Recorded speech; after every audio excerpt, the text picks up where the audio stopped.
Hello and welcome. In this video we are going to be replacing this stereo in a W204 Mercedes. This is a 2012 model with an aftermarket stereo. The kit, we've got a trim here, we have a lead to come and do the steering wheel controls, a extension lead for the panel at the bottom, we have a C-class adapter that converts from CAN bus and gives us all of the required inputs, including reverse and headlight inputs. We've got a USB cable here that will allow us to have the USB from the stereo presented in the car, an adapter here to give us an antennae cable. We also have various trim pieces here, and then finally we have the trim to go around the stereo. I pre-mounted this. This is a JVC stereo. There's the model details if you want to know. And obviously every head unit's different. This one's got a USB connector we're going to use. There's an iPad in, which is a line input. We've got the microphone in for hands-free, a GPS connection, and of course all the line outs and the AV audio out here. Really, this is just relevant to mine. What we are going to do as well is we're going to wire a rear view camera up at some point in time, so I'm going to start to put the cable in for that. This is the kit. It's a CT23M B25 for the Mercedes C-Class W204 2012 to 2014, and the instructions look pretty good as far as telling us what we've got to take apart, what trim pieces we've got to remove. I'm not going to go through the instructions in total. What we're going to do is we're going to do each step and video it. Now the instructions tells us that down behind here is some small clips that we're going to pop out. Pulled that out, a little bit of pressure, and as I've took it apart I have now discovered a connector here. It's got a little button on it here. I'm going to press that, squeeze that, and then the connector will come out. The next step, when we look down here, there's two screws, one here and one here.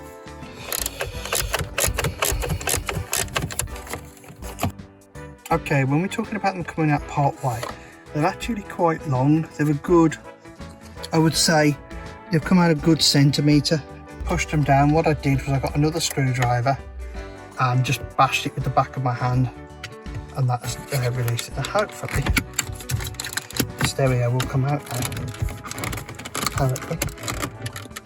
So we're still struggling to remove the radio. Now I've just done a little bit of research and it suggests that I should fully remove these screws and then push them down, so I'm going to try doing that.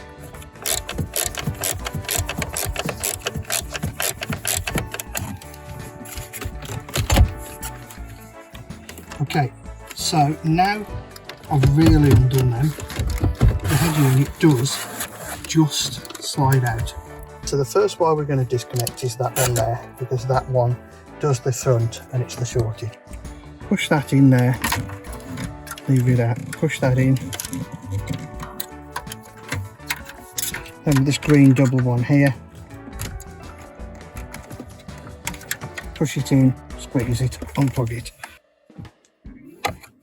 It sort of slides up and then releases. So that leaves us with this final connection. We're going to squeeze that and push that up, and that's the stereo released. Okay, so we've unpacked the Connectix kit, the aerial adapter and the USB lead. So the first thing I'm going to do is plug in the obvious, which purple to purple, that's the USB connected. Then we've got this one here, which has got two green plugs on, which I would hazard a guess is going to go to the greens, like that. So it's only actually using one of the two, even though there's two there. This appears to be a little aerial amplifier. It wants power here. We'll connect that to the output for the electric aerial. The other thing we've found is that there is a nice long yellow wire here that it wants connecting to a permanent live. and this here will go onto here. So that's just going to slide into that, and then we're going to close that down as if that was in the stereo. So that none of the rest of these connections are going to be used.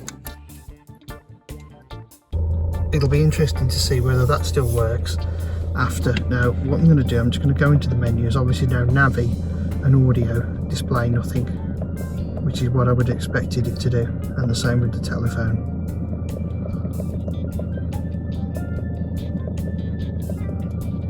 Okay, for an eco test to see whether it still works, what I expect to happen is when I pull up here, the eco to disable, and it has been.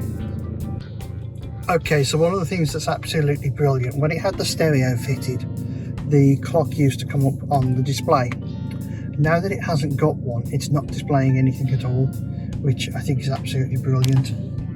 So next job we're going to do is we're going to take these trims off here. Now according to the instructions, these slide across just like that, and then on the other side it's going to slide across, and there we go. Okay, so we've got this trim here. I pushed the button bank in, and I'm going to put that on there, put 2 screws in there and 2 screws in there. When we come to these two, it warns not to use the original screws but to use the ones provided in the kit, otherwise it will pierce the fascia. So I'm going to put those 2 in a moment. So having fitted those 2, you'll notice I have changed the button bank because I'm fitting heated seats in this car at the same time. Now we've just slid these 2 pieces of trim on left and right. The next thing we're going to do is offer the trimming. So we'll put the trim back in place. We're going to put the 2 original screws in there, and then there's a trim that will stick on it. Okay, so now the final thing we're going to do is just stick that trim in place over there. Finished with fitting the stereo, as you can see now. Buttons are now up here in place of the screen. Looks quite nice, and the stereo looks quite reasonable as well, and this is all fully touch screen and it works with the controls on the car.